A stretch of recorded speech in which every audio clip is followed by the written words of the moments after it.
Toy Story Land at Disney's Hollywood Studios might not be the most expensive land, or the most technologically advanced, or the most impressive, or even the most shaded, apparently. However, it's still a pretty solid land that sticks to Disney's history of giving everything they build a backstory. The backstory of Toy Story Land is that it's a little toy amusement park that Andy built in his backyard using his toys. Today, I want to take a look at what it cost to build. Not what it cost Disney to build, but what it cost Andy to build. Just how many toys does Andy own, and how many were needed to build his backyard amusement park? To find out, I went to Toy Story Land, and I counted and counted. And then I cursed Disney Dan's name for giving me this video idea, and then I counted some more. It turns out Andy has a ton of toys, and his little backyard project was worth around $1,511. To lay some ground rules, I priced everything I could find off of the internet using today's prices. Now, could I have gone and done the endless digging to try and find the 1990s prices for all of these toys? No! I would have lost my mind. Besides, Disney just put Forky into Toy Story Land, so now it's canon that the backyard exists whenever Toy Story 4 takes place. Does that itself make any sense since Andy gave away his toys in Toy Story 3? No, but don't think about it too hard. Just go see Toy Story 4 featuring Forky in theaters this Friday. There were also instances where I needed to make a best guess at a price. While the land is full of classic games and toys many of us grew up with, there are also a number of games and toys that were made up for the land. So in those instances, I tried to find the closest real-life example. There's also going to be a little fourth wall breaking time loop action, but we'll cross that bridge when we get to it. If we want to jump right into the higher numbers first, Andy apparently loved K'NEX. Personally, I think Lego's better, but I think for obvious reasons Andy decided to prefer K'NEX. He used them mostly for fences and lampposts, but I counted over 1,700 pieces. The Imagine 25th Anniversary Ultimate Builders Case Building Kit comes with 750 pieces, so at $25 each, 3 of those kits would cover Andy's needs. I'd imagine my parents would have drawn the line at the first or even the second kit, but apparently Andy gets what Andy wants.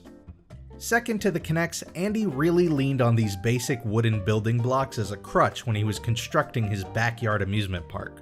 I counted over 600 of them between the land itself and within Toy Story Mania. Need to prop up a ceiling? Building blocks. Need a wall? Building blocks. Just want to fill an empty space? Sprinkle a few building blocks. Way to put in the effort, Andy. I found a set of 100 building blocks for $18. If Andy put 7 of those on his birthday list, like a psycho, he'd have all the blocks he would need for $126. The last of the big 3 were the Tinker Toys. Andy really stretched his abstract art muscles with these, as the land is peppered with giant Tinker Toy sculptures. I counted nearly 600 of these pieces.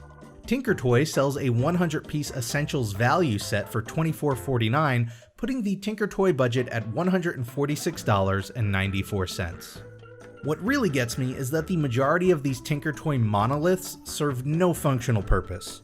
They're pure eye candy and stand as a tribute to just how much power Andy holds over his mother when it comes to getting the toys he wants. Now, for the most part after that, things get more reasonable. A board game here or there, some crayons, some chalk, nothing too over the top. There are a few exceptions, however, that I need to point out. I counted 123 wooden alphabet blocks and 118 dominoes across the land. Neither comes close in price to the other stuff so far. They're both pretty cheap at $15 for 50 blocks and $6 for 55 dominoes. But what's up, Andy? How do you end up with 100 alphabet blocks and go, no, this does not satiate me. I need more blocks. The dominoes I kind of understand. It's not like he's playing dominoes. You set them up and you knock them down, so the more the merrier. I also counted 41 checkers pieces, meaning he needed 2 sets of checkers. Why? Good question. He also has 26 monkeys, which means he either owns 3 barrels of monkeys or managed to find some kind of bulk set at Costco that I didn't know about. Oh, and he also owns 2 Etch-a-Sketches. Who owns more than one Etch-a-Sketch? Now, the rides at Toy Story Land is where this all gets a little tricky. There is no real-life toy version of Toy Story Mania, Slinky Dog Dash, or Alien Swirling Saucers, so I had to get creative. Toy Story Mania was the toughest. Even doing this fun what if, it's hard to imagine a world where Andy built all of these functional Midway games complete with shattering dinner plates and popping balloons. I know they visually look like that's the case, but the complexity is just a touch too far. As an alternative, I'd suggest the Midway Mania PlayStation 3 game. It's essentially the same minigame, just played with a Move controller. And while a video game doesn't make much sense in a backyard, Toy Story Mania does take place in Andy's bedroom. Plus, this kid apparently has every toy he's ever wanted, so it's not like a video game's really a stretch.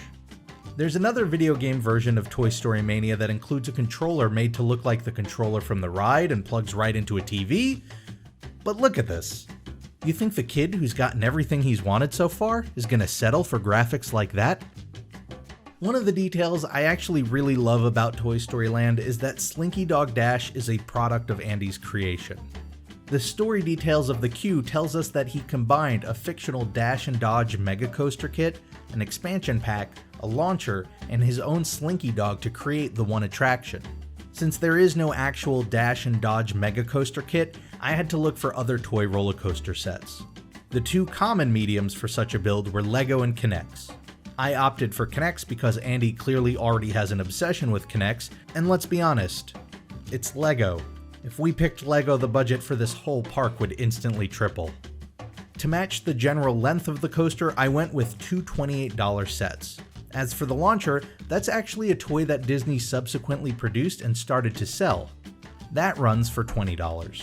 And that actually leads me to Alien Swirling Saucers, which is where things get strange. You see, there is no alien-themed toy set like Alien Swirling Saucer. However, since the opening of Toy Story Land, Disney has begun to sell the Swirling Saucer ride vehicles as toys. They cost $10 each.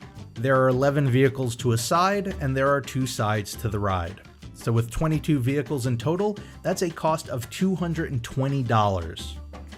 Yep, those are Disney prices, alright. Of course, we need to ignore the fact that the toys only exist because the land exists. So really, Andy wouldn't have been able to buy the toys to begin with to build the land, meaning the toy wouldn't exist, and listen, don't think about it too much. All in all, I counted out over 65 different types of toys, and objects that amounted to over 3,500 items in the land to make up the Toy Story Wonderland in Andy's backyard. It turns out that Andy is a toy hoarder, and probably spoiled. And it also turns out that that was a good thing. Because while the land is probably not going to leave as much of a mark as, say, Galaxy's Edge, it's still a pretty fun place to visit.